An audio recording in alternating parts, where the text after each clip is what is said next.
그리스도인과 국가라는 제목의 말씀입니다. 4주 만에 로마서로 다시 왔고요. 로마서 이제 계속해서 이어서 보도록 하겠습니다.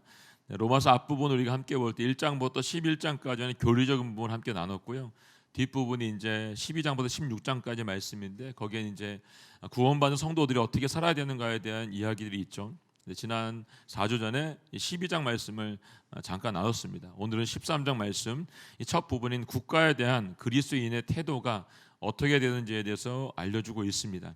1절 말씀 함께 먼저 읽어보도록 하겠습니다. 1절 말씀 시작.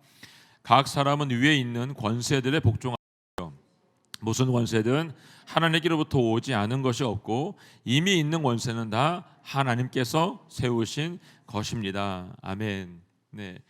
바울은 기독교의 교리적인 부분을 매일매일 이 삶 속에 적용하면서 구원받은 이 성도들이 변화된 삶을 통해서 가져야 될 의무들이 있다는 거죠. 그중에 오늘 우리가 함께 나눠야 되는 것은 국가에 대한 우리의 태도를 어떻게 가져야 되는지에 대해서, 그리고 주님이 인도하심을 어떻게 우리가 받아야 되는지에 대해서 나누고 있습니다. 특별히 이 로마에 살고 있었던 그리스도인들, 그런 국가에 대해서 어떤 태도를 가지고 살아야 되는지에 대해서 바울이 이야기하고 있는 것입니다. 그들이 이 로마 안에 살면서 여러 가지 문제가 있었죠. 매일매일 삶 속에서 신앙적인 문제로 부딪힐 수밖에 없었다는 것이죠. 우리도 마찬가지죠. 이 땅을 살면서 우리가 신앙적인 부분에 있어서 계속 부딪힐 수밖에 없는 것들이 있습니다. 그래서 그리스도인들이 국가에 대해서 어떤 태도를 가져야 되는지에 대해서 분명히 알아야 됐다는 것이죠. 로마로부터 결코 좋은 이미지가 아니었죠. 그리스도인들이. 그렇기 때문에 바울은 걱정이 되고 염려가 된 거예요. 그래서 로마에 사는 그리스도인들에게 국가에 대해서 너희가 어떤 의무를 가져야 되는지에 대해서 다시 한번 알려주고 있는 것입니다. 구원받은 하나님의 백성들은 이제 악으로 악을 갚아서는 안 되고 선으로 악을 이겨야 되고, 나를 핍박하는 사람들을 저주하는 것이 아니라 축복해주고 사랑하는 사람으로 변화돼야 된다는 것이죠. 그래서 예수님 말씀하신 것처럼 내 이웃을 내 몸과 같이 사랑하라 하셨고 내 원수까지도 사랑하라 라고 말씀을 하신 겁니다. 이 말씀의 연장선상에서 그리스도인들은 이제 위에 있는 권세들에게 오늘 보니까 복종해라 라고 말하고 있습니다. 위에 있는 권세, 이 위에 있는 권세는 사실 우리 모두에게 다 존재하고 있습니다. 국가라고 하는 존재, 정치적인 권세, 인간의 통치자들, 우리 위에 있는 이 존재들이 분명히 있다는 것이죠. 당시 로마는 어찌 보면 로마에 있는 왕의 통치를 받아야 되고 그 통치권을 가지고 있는 자들 앞에 복종해야 되는 시대였다는 것입니다. 여기 쓰고 이 복종이라고 하는 말은 순종과는 다르죠, 여러분. 순종이라고 하는 이 말은 뭡니까? 복종이라고 하는 말은 순종보다는 더 깊이 넓게 쓰여 있는 엄격하게 기준을 가지고 있는 말씀입니다. 굴복하는 이런 뜻을 복종이라는 말 속에 가지고 있는 걸 볼 수가 있습니다. 그러므로 그리스도인이라고 한다면 이 리더십에 대해서, 이 권위자에 대해서 어떻게 복종하고 굴복해야 된다라고 말을 하고 있습니다. 근데 우리가 이 세상을 살면서 좋은 리더만 있고 좋은 우리 권세자들만 있으면 얼마나 좋겠어요. 근데 그렇지 않죠. 어리석고 미련한, 어떻게 저런 사람을 세웠을까라고 생각하는 리더십도 분명히 있습니다. 또 바른 권위를 가진 리더도 있지만 잘못된 권위를 가지고 있는 사람도 분명히 존재합니다. 근데 안타까운 것은 좋은 리더보다는 잘못된 리더가 더 많이 있다는 거예요. 그들이 마음에 들지 않기 때문에 함께 일하는 것이 너무너무 어려울 때가 있죠. 내가 원하는 리더십이 이면 좋은데 독재자처럼, 사기꾼처럼 해서는 안 되는 일을 하고 있는 사람들 보면서 너무 마음이 어려운 거죠.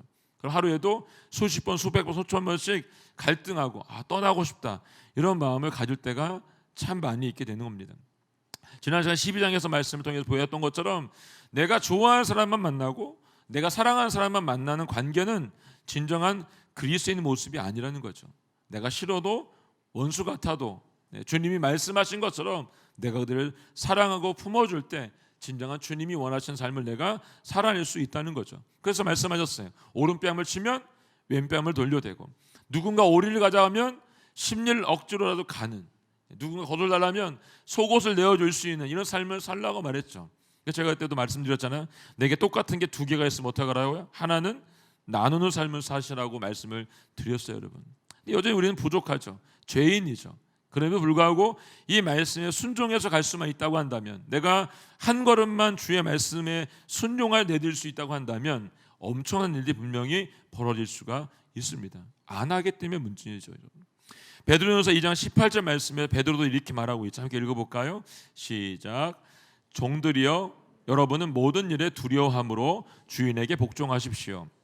선하고 너그러운 사람들뿐만 아니라 까다로운 사람들에게도 그렇게 하십시오. 네, 베드로도 똑같이 말하고 있어요. 선하고 너그러운 사람에게만 복종하는 것이 아니라 까다로운 사람에게도 복종해야 된다라고 말씀하고 있습니다. 이 말씀은 곧 우리 모든 믿는 사람들에게 주시는 하나님의 음성으로 들어야 된다는 것이죠. 사랑성도 여러분, 하나님께 이 세상을 만드셨을 때 그냥 만들지 않으셨더라고 보니까요. 창세기 1장 20절에 보니까 사람을 만드실 때 하나님의 형상대로 만드시고 지으신 모든 것을 어떻게 해요? 다스릴 권한을 그에게 주었다라고 말씀하십니다. 이 말씀은 하나님의 통치 아래 질서와 법칙을 세우셨고 그걸 통해서 일하라고 말씀해 주었습니다. 하나님께서 세우신 이 통치권과 질서와 이 법칙이 무시되면 어떻게 될까요, 여러분? 세상은 혼돈 속에 빠질 수밖에 없습니다. 우주의 모든 돌아가고 있는 이 세계, 은하계와 여러분 태양계가 돌아가는 모든 것들이 하나님의 손에 붙잡혀 있으니까 지금 아무 문제가 없는 것이지, 붙잡혀 있지 않다고 한다면 어떤 일이 벌어질지 아무도 알 수가 없는 겁니다. 서해 바다에 가면 여러분 밀물과 썰물이 들어오고 나오고를 계속해서 반복하죠, 여러분. 그 현상을 통해서 여러분 생물들이 살아가는 것을 질서를 따라서 살아가고 변화되는 것을 볼 수 있습니다. 태풍이 오면 모두가 힘들어하는데 태풍을 통해서 바다가 뒤집어지면 산소가 공급되어지고 그 안에 있는 생물들이 살 수 있는 질서가 있는 거예요. 우리가 보는 거는 눈에 보이는 현상들, 알고 있는 것 그만큼밖에 모르죠. 사실 그 안에서 어떤 일이 벌어지고 있는지 우리는 아무도 알지 못해요. 사실은 세상도 이 통치와 질서와 법칙 속에 있지 않으면 반드시 문제가 발생할 수밖에 없다는 겁니다.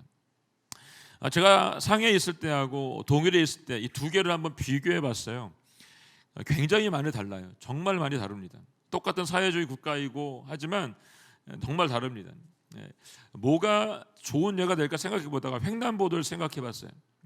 중국은 초록불이든 빨간불이든 상관없이 차든 사람이든 눈치껏 가면 됩니다. 이렇게 눈치껏.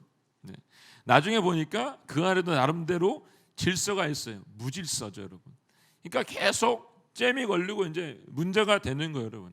한번 상해에 있던 우리 성도님이 한국에 볼 일이 있어 오셨다가 신촌역에 가셔서 누구를 좀 만나려고 했는데 거기가 여러분 아는 것처럼 8차선 왕복 8차선 큰 도로잖아요, 여러분. 거기가요. 근데 아무렇지 않게 그냥 그 길을 차가 안 다니 건넌 거예요, 이렇게요. 건너고 봤더니 횡단보도가 빨간 불이었고 차도는 파란 불이었다는 거죠. 본인도 깜짝 놀라가지고 내가 뭔 짓을 한 거지? 이런 생각을 한 거예요, 본인도요. 생각해 보니까 저도 상해에 있을 때 종종 한국에 오면 아무렇지 않게 건너 다녔더라고, 제가 보니까 이렇게요. 근데 반면에 독일은 어떠냐면 횡단보도 앞에서 차던 사람이든 초록불이고 빨간불이면 정확하게 섰습니다. 절대 가지 않습니다. 그래서 이런 말이 있어. 독일에 가면 횡단보도 앞에 있다가 초록불이 되면 그냥 옆에 볼 거 없이 그냥 가면 사고가 안 난다, 이런 얘기도 있어요, 여러분. 근데 실제로 독일은 횡단보도 앞에 초록불이 빨간불이 변하면 차는 쓰고 사람은 건너는 게 정확합니다. 제가 한국에 왔을 때 이게 참 힘들었어요. 전에도 한번 말씀드렸잖아요. 와가지고 이제 횡단보도 앞에 요즘은 우회전에 초록불이어도 가지 말아야 되잖아요. 요즘은요. 전에는 초록불이어도 좌우 살피고 아무 문제 없으면 가도 됐어요, 옛날에는요. 제가 이제 독일에서 왔을 때는 이 법이 아직 정해지지 않은 때였어서 제가 이제 초록불이지만 빨간불이었잖아요, 그게요. 그래서 안 갔어요. 계속 뒤에서 클락션 누르고 이제 빵빵하고 화를 내신 거죠. 굉장히 어려웠어요, 저도요, 제가 그때. 이렇게 작은 것이지만 여러분 주어진 질서를 내 마음대로 내가 편한 대로 사용하면 누군가는 분명히 어려움을 겪게 되어 있다는 것이죠. 그렇지, 가정이면 가정에서, 교회이면 교회에서, 국가이면 국가에서 질서와 법칙과 권위를 인정하지 않으면 반드시 대혼란 가운데 빠질 수밖에 없습니다. 그렇기 때문에 이 질서와 법칙과 권위는 반드시 지켜져야 되는 것이 맞습니다. 어기면 분명히 문제는 발생하게 되어 있습니다. 오늘 성경은 이 모든 이 법칙과 이 권한을 누가 주었다 그랬어요? 하나님께서 세웠다라고 말씀하고 있습니다. 이 세상의 권위도 중요하지만 영적 세계도 굉장히 중요합니다.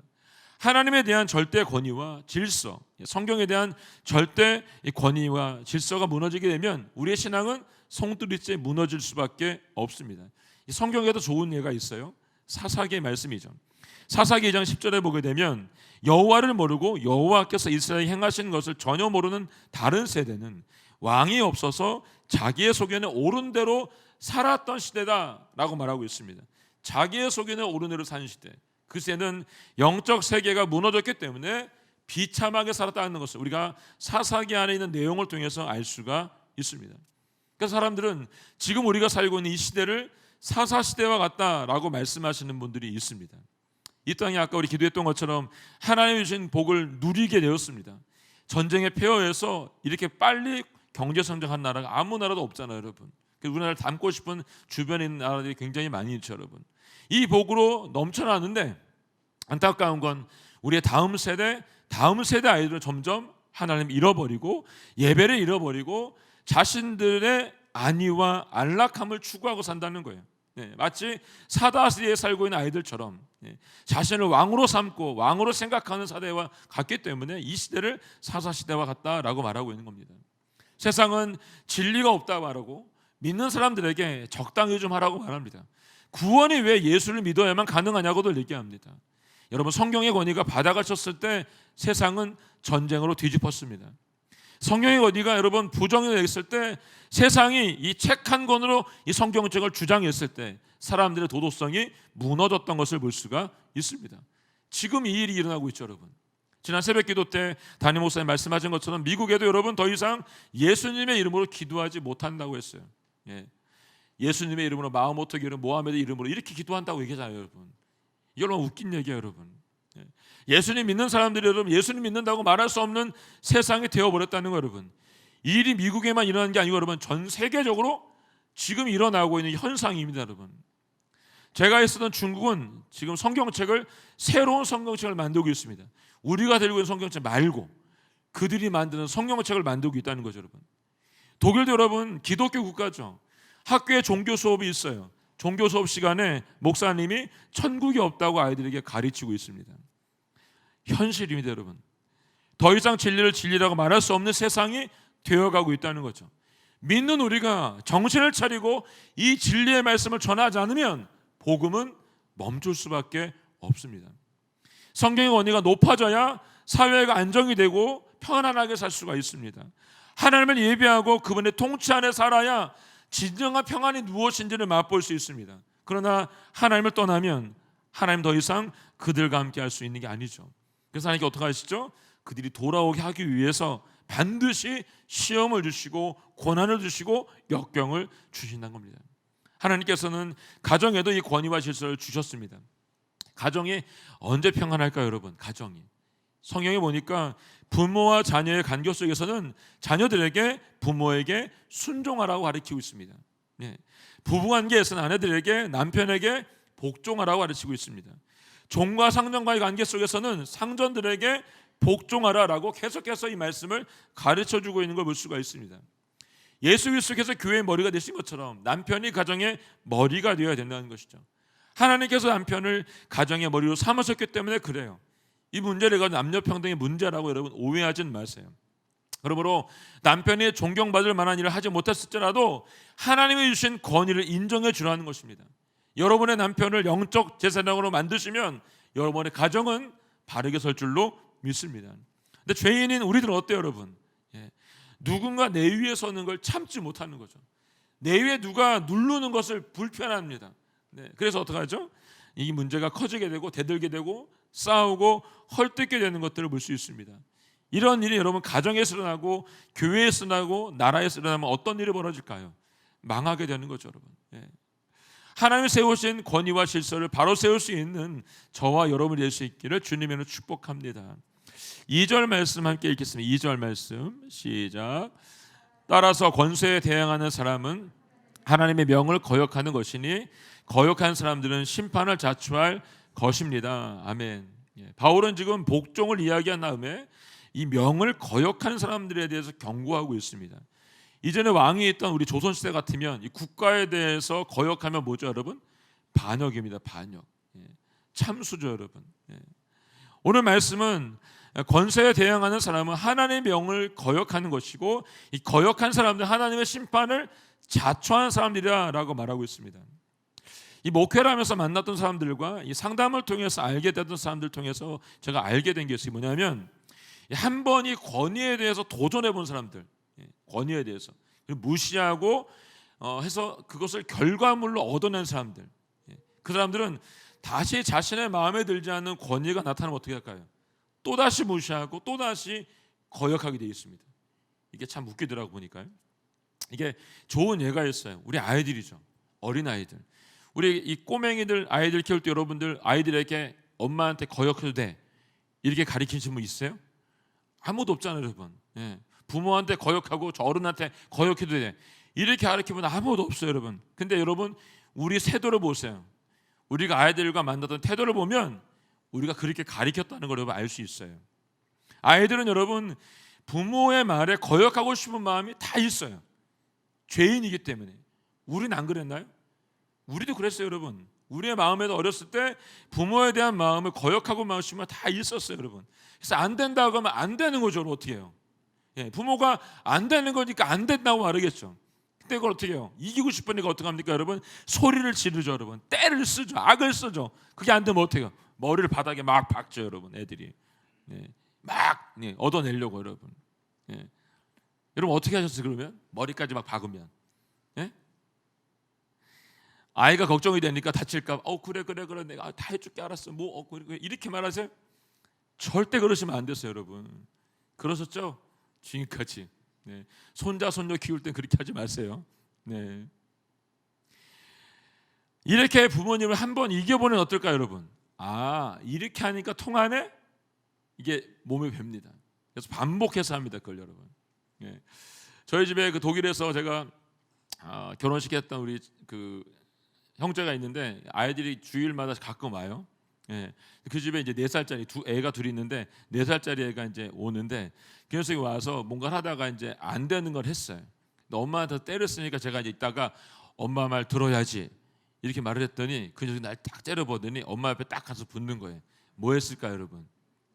엄마를 몰랐는데 엄마를 이렇게 꼬집는 거예요. 계속 옆에서 이렇게 내 말을 들어달라고 계속 꼬집는 거죠. 그래서 내가 안 돼! 이렇게 말했더니 우는 거예요. 울면 또 통할 줄 알고 안 되는 건 안 되는 거야. 내가 말을 했더니 계속 엄마를 꼬집는 거야. 엄마 꼬집지 마! 이렇게 말했더니 또 째려보는 거 저를요. 여러분 이 아이가 바뀌어줘야 되는 거죠. 만약에 바뀌지 않고 어린이 되면 어떻게 될까, 여러분? 어린이 되면 내 철이 들었으니까 내가 옛날에 그랬으니까 회개하고 돌이켜야지 이렇게 될까요? 아니요, 여러분. 더 똑똑해지고 영특해져가지고 여러분 어떻게 할까요? 다른 방법으로 골탕을 먹이는 거죠. 그리고 반드시 그것을 결과물로 얻어냅니다. 여러분께 잘 키워야 되니까 여러분. 안타까운 건 여러분 이런 경우에 많으면 많을수록 어떻게 될까요? 비참하게 됩니다. 그리고 무서운 결과를 반복해서 갔기 때문에 반드시 관계에 문제가 생기게 됩니다, 여러분. 이런 사람이 학교에 가면 어떨까요, 여러분? 선생님 무시하고요, 교육되지 않아요. 이런 사람이 가정에 있으면 어떨까요? 부모를 무시하기 때문에 권위가 존재할 수 없어요. 이런 사람이 교회에 있으면 어떻게 될까요? 교회는 더 이상 성장할 수가 없는 거죠. 지금 우리나라가 이렇다고 보니까요. 지금 우리나라가 우리 가정이 그렇고 우리 교회가 그렇고 국가가 그렇고 교회 학교가 그렇죠. 학교가 여러분. 교권이 완전히 무너져서 선생님들이 선생님 노릇을 할 수가 없는 이런 세상이 되어버렸습니다, 여러분. 누구 탓일까요, 여러분? 다 내 탓이죠. 내 탓. 한번 해볼까요? 누구 탓이에요? 내 탓입니다. 내 탓. 오늘 본문은 여러분의 권위자가 누구이든지 간에 그 사람의 권위를 누가 줬다고요? 하나님이 우유하신 걸 인정하고 존경하라는 거예요. 여러분 그렇게 가르치세요, 아이들에게. 권위자에게 복종하고 순종해야 된다라고 가르치세요. 전화하지 마시고. 요즘 군대도 전화한다던데 여기 보니까요. 군대도. 제가 엊그저께 우리 하트존 사람의 얘기를 갔더니 10명 중 8명이 엄마 손잡고 군대를 간다네, 우리나라가요. 진짜 기가 막힌 나라가 됐습니다. 제가 군대 갈 때 저 어머님한테 날아오지 마세요. 저희 부모님 보고 오지 마세요. 제가 앞집에 데리고 갔습니다. 네, 요즘 엄마 손 잡고 간답니다. 그리고 전화한답니다. 엄마가 우리 애는요 파프리카를 못 먹고 뭘 먹으니까 밥 주실 때 그건 좀 빼고 좀 만들어 주시면 안 될까요? 이렇게 말을 한다는 거죠, 여러분. 네. 누가 이렇게 만들었어요? 내가 만든 거죠, 여러분. 네, 내가. 하나님 계신 권위, 이 권위를 여러분 반드시 복종하라는 겁니다. 그렇게 하면 여러분의 계신 것이 어떻게 될까요? 하나님 살아계시잖아요. 하나님 반드시 선하고 아름답게 저는 바꿔줄 거라고 믿습니다. 아무리 미약해도 여러분 누군가는 해야 된다고 생각해요. 지금 요즘 제가 이것 때문에 굉장히 고민이 많습니다. 저는 사실. 네. 3절 말씀 함께 3절 말씀 있게 3절 말씀 시작. 통치자에 대해서는 선한 일 때문에 두려워할 것이 없고 악한 일 때문에 두려움의 대상이 됩니다. 권세자를 두려워하지 않기를 원하십니까? 선을 행하십시오. 그러면 그에게 칭찬을 받을 것입니다. 아멘. 그러므로 그리스도인들이 통치자에 대해서 불복종하지 말아야 되는 것은 통치자들은 선한 일 때문에 두려워하는 게 아니고 악한 일 때문에 두려워한다는 거예요. 그리스도인들은 그래서 권세자를 두려워하지 말고 어떻게 선을 하면 된다는 거예요. 선을. 그러면 너희가 칭찬을 받게 될 것이다 라고 말씀하고 있습니다. 4절 말씀 이렇게 말합니다. 4절 읽어볼까요? 시작. 그는 여러분에게 선을 이루기 위해 일하는 하나님의 일꾼입니다. 그러나 여러분이 악을 행한다면 두려워하십시오. 그는 공연히 칼을 가진 것이 아닙니다. 그는 하나님의 일꾼으로서 악을 행하는 사람에게 하나님의 진노를 집행하는 사람입니다. 아멘. 네, 성경을 가져오시면 여러분 선, 동그라미, 악, 동그라미 쳐보세요. 하나님께 권위자들을 세우신 이유가 있어요. 그것은 하나님의 일꾼으로서 선을 행하는 사람과 악을 행하는 사람들에 대해서 집행할 권한을 그에게 주었다는 거예요. 그래서 하나님께서 우리가 속한 곳에 권세자를 채웠다는 사실을 우리가 알고 있다고 한다면 어떻게 해요? 선하게 살아야 되는 게 맞다는 겁니다. 이 땅의 선과 하나님의 공의가 세워질 수 있도록 우리가 어떻게 해요? 최선을 다해서 쓰임받고 사용되어야 되는 게 맞다는 거예요. 우리가 그렇게 사용된다는 거죠, 여러분. 그래서 디모데전서 2장 1절로 2절에 보게 되면 바울이 디모데에게 이렇게 해라라고 교훈하고 있습니다. 읽어볼까요? 시작. 그러므로 무엇보다 내가 권하는 것은 모든 사람을 위해 간구와 기도와 중보기도와 감사를 하라는 것이다. 왕들과 높은 주위에 있는 모든 사람을 위해서도 그렇게 하라. 이는 우리가 모든 경건함과 거룩함 가운데 조용하고 평화로운 생활을 하려는 것이다. 아멘. 네.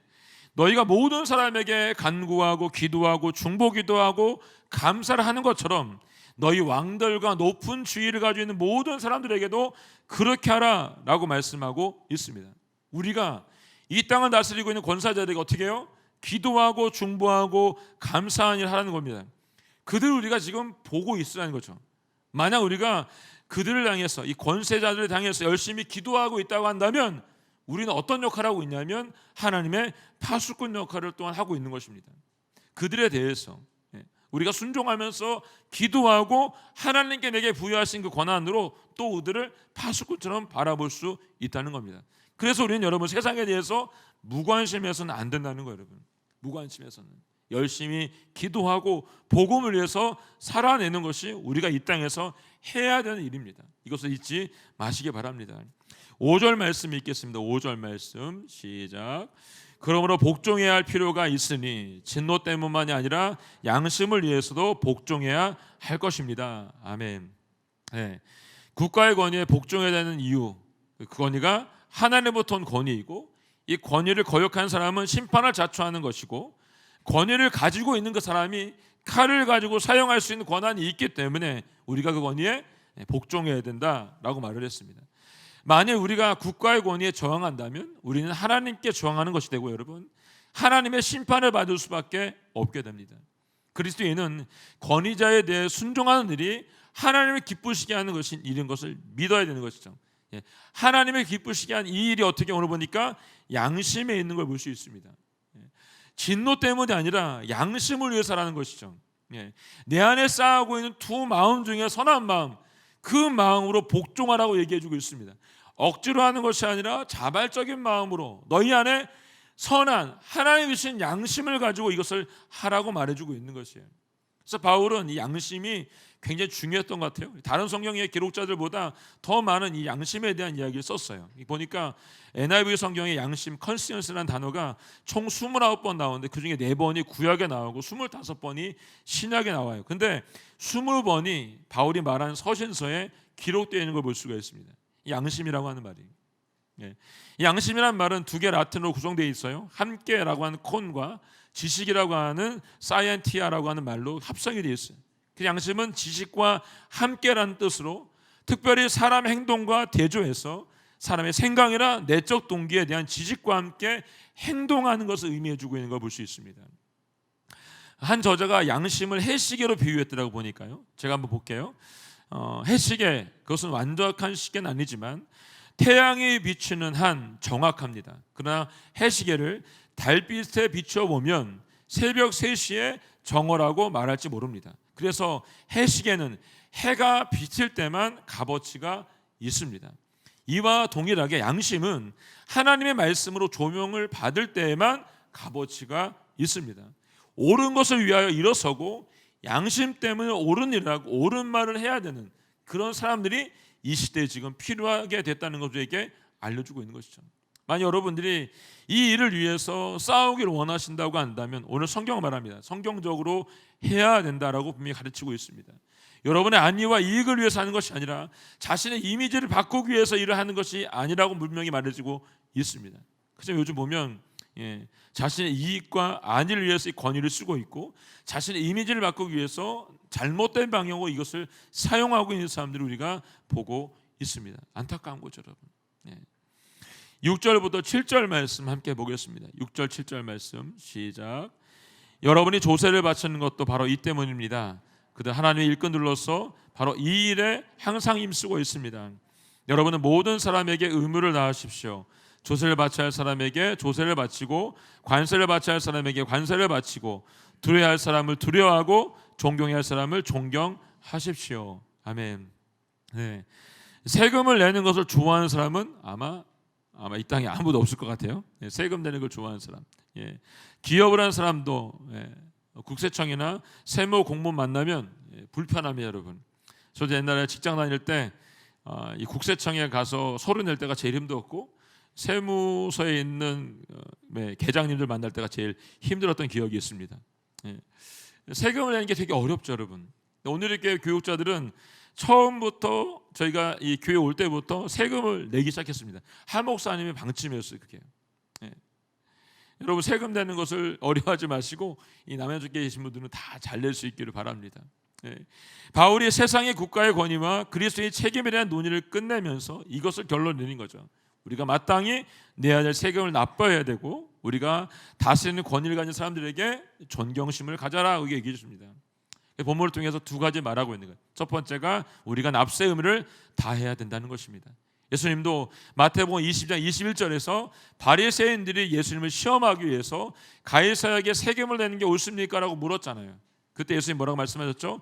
동전에 새겨져 있는 이 얼굴이 누구냐고 물어봤죠. 그때 가이사라고 말합니다. 그래서 가이사의 것은 가이사에게 바치는 게 맞다라고 말씀해 주었습니다.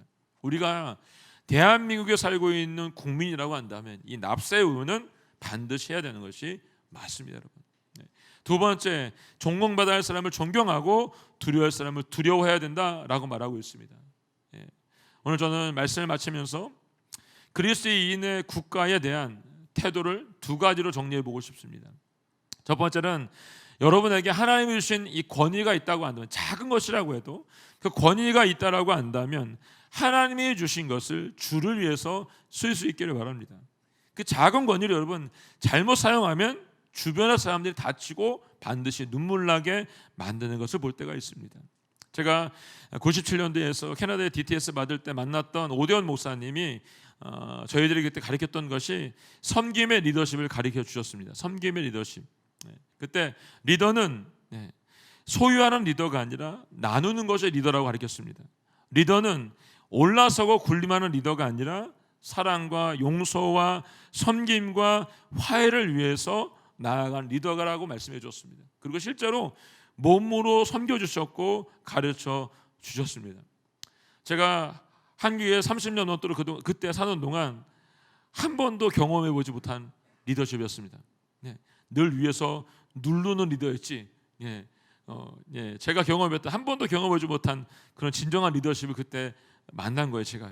지금도 오대원 목사님 만나면 제가 지금도 너무 감사하다고 말씀을 드리는데, 그때 그 리더십을 배우고 난 다음에 지금도 이렇게 살려보려고 저는 노력을 하고 있습니다. 섬기는 리더십으로 제가 위에 있는 게 아니라 낮아지고 더 밑으로 내려가서 할 수 있으면 내가 하고, 섬길 수 있으면 내가 섬기고 하려고 하는 일들 지금도 제가 하려고 하고 있습니다. 사실 여러분, 이 땅은 여러분 그리스도인들에게 필요한 리더십은 이 섬김의 리더십이라고 저는 생각을 합니다.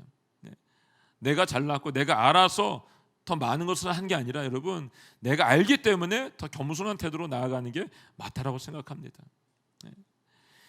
이 권위가 점점 내려가고 있는 이유는 여러분, 누군가 자꾸 높이 올라가려고 하는 마음들 때문에 그렇다고 생각합니다. 우리 모두가 이런 리더가 될 수 있기를 바랍니다. 두 번째는 여러분이 그 권위 아래에 계시다고 한다면, 그렇다고 한다면 그 권위에 대해서도 하나님을 대하듯이 대라는 것입니다. 그 권위가 여러분을 힘들게 하고 욕하고 한다고 여러분 욕하고 험담하지 말라는 것입니다. 왜냐하면 여러분의 영혼이 다치게 되어 있습니다. 영혼이 미워도 싫어도 주님을 대하듯이 대하시면 됩니다. 그러면 하나님께서 그 사람의 마음을 바꿔주시든지 아니면 환경을 바꿔주시든지 아니면 그것도 안 되면 그 사람의 자리를 바꿔주든지 그것도 안 되면 우리 자리를 바꿔줄 거라 저는 믿습니다. 내가 할 수 있는 일을 묵묵히 기도함으로 하나님의 권위를 인정하기만 하면, 내가 할 일을 할 수만 있다고 한다면 살아계신 하나님, 그분이 살아계시기 때문에 반드시 일할 거라고 저는 믿습니다. 저는 올 한 해 남양주 오늘교회 안에 있는 모든 분들에게 이 권위를 잘 사용하고 잘 순종할 수 있는 은혜가 있기를 주님의 이름으로 축원합니다. 내 힘이 아닌 주님이 주신 힘으로 승리할 수 있기를 바랍니다. 아멘. 함께 찬양하고 기도하도록 하겠습니다. 오늘 말씀 찬양은 창조의 하나님입니다. 창조의 하나님. 창조의 하나님 그 섭리를 보여주시고 택하신 세대를 일으켜 주셔서 이 땅을 고쳐 주십시오. 주님의 크신 능력이 만물을 사모하고 성령의 기름을 부어주셔서 이 시간 임하여 주시옵소서. 함께 이 찬양을 주님께 드리고 기도하도록 하겠습니다.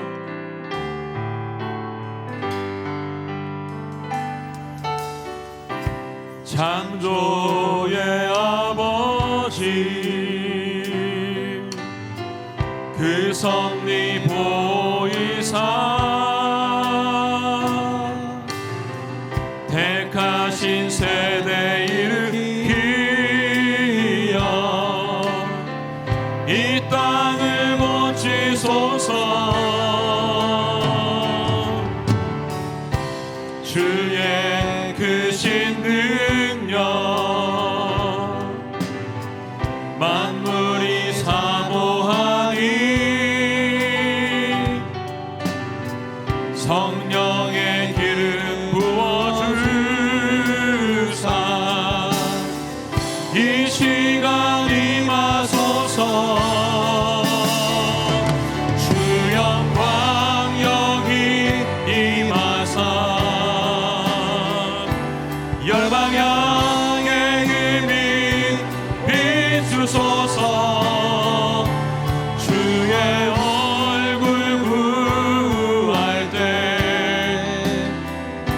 주의 향기 머무 열방의 통치자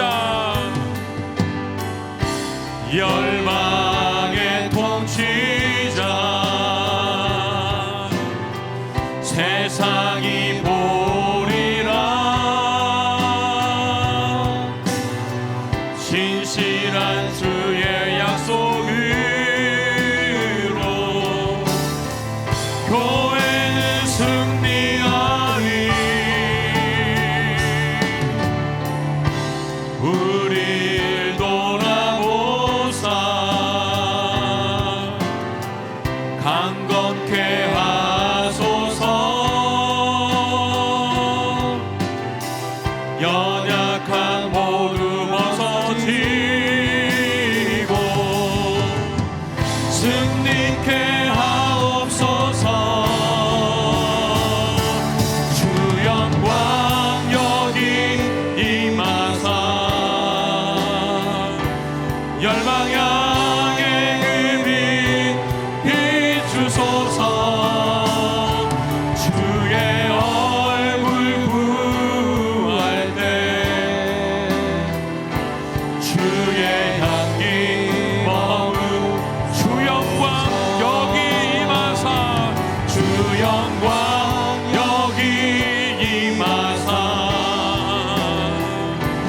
열방향에 그 빛 비추소서.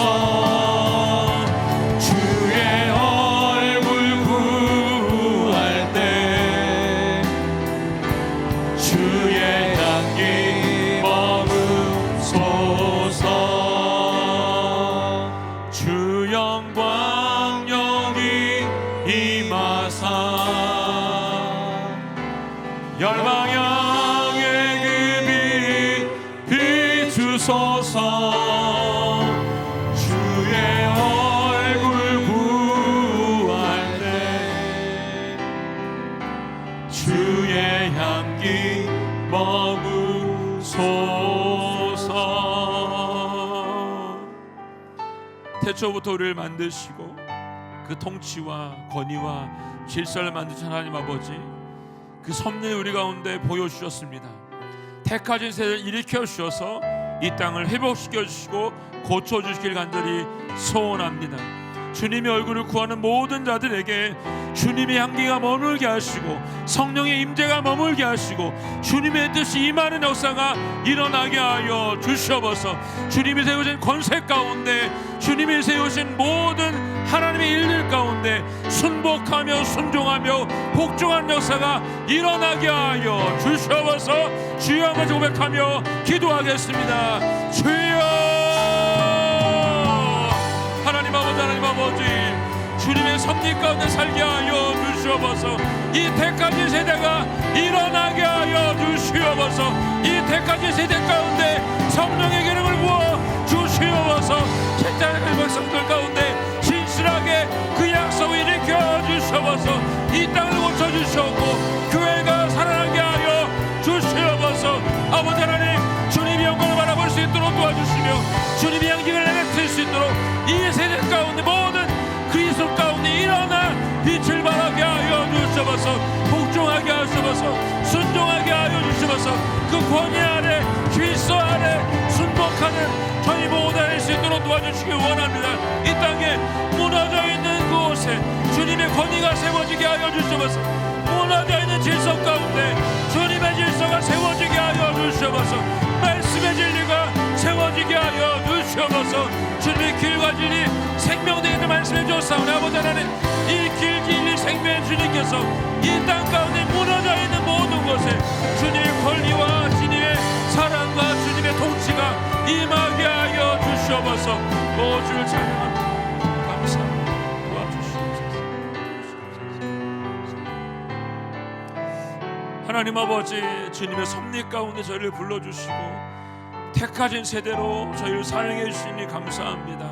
하나님 아버지, 택함 받은 저희가 주님 앞에 쓰임받아 이 땅이 온전히 주님의 땅이 될 수 있도록 도와주시길 간절히 소원합니다. 성령의 기름 부어주시고 신실한 주님의 약속이 이루어질 수 있도록 도와주셔서 이 땅의 모든 교회가 주님 앞에 엎드릴 수 있도록 도와주시고 기도할 수 있도록 도와주시기를 원합니다. 그 안에 있는 믿는 그리스도인들이 오늘의 말씀처럼 하나님의 권위 앞에 순복하게 하여 주시옵소서. 이 땅의 권위 앞에 순종하게 하여 주시옵소서. 무너져 있는 자리들마다 주님 다시 한번 하나님의 권위가 회복되게 하여 주시옵소서. 무너져 있는 교회들마다 다시 한번 주님의 권위로 세워 주시옵소서. 무너져 가정들마다 주님의 권위로 다시 한번 일어나게 하여 주시옵소서. 하나님께서 주님의 향기가 이 땅 가운데 온전히 비춰질 수 있도록 도와주셔서 주님의 나라가, 주님의 뜻이 이 땅 가운데 이루어지는 것을 저희가 목도하며 바라볼 수 있도록 도와주시옵소서. 감사와 찬양 주님께 올려드리며 예수님의 이름으로 기도하였습니다. 아멘.